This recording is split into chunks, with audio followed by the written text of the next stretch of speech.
Water is everywhere. Whether it is frozen or flowing freely in a river, it is something that we take for granted.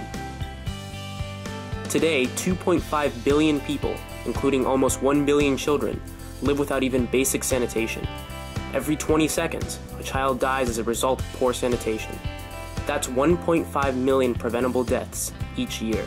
Yet even with this knowledge, I had to ask myself, how much did it really affect me? More importantly, how did it affect the average person? Hannah Snyder shared her first experience with a water shortage in her hometown. It was during this water shortage that she began to realize just how abundant water is in the United States. My name is Hannah Snyder. I live in Maryland.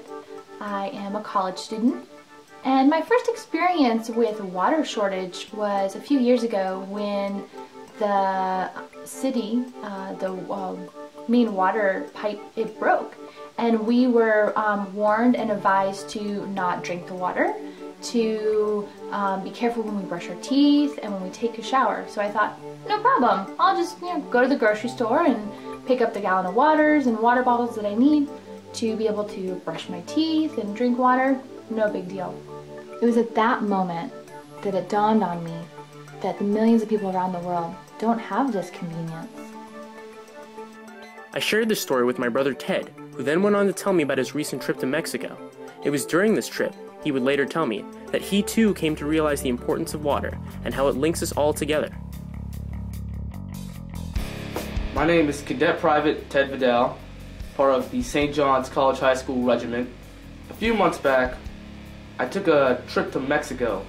Children there were literally dying of thirst. And while I was down there, I realized how much I took for granted water. I could open up a faucet, just have water just run and run. I'd go to the store, buy a bottle, a gallon of water. Yet these kids couldn't just turn on a faucet. They had to walk. Some had to walk miles to get to this water pump just to get fresh water for their family. Some kids have to do this every day.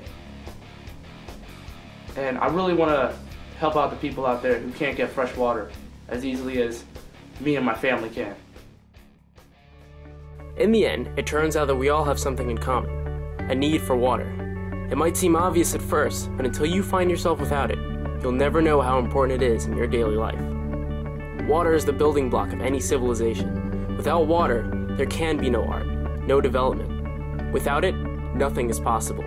With it, everything is possible.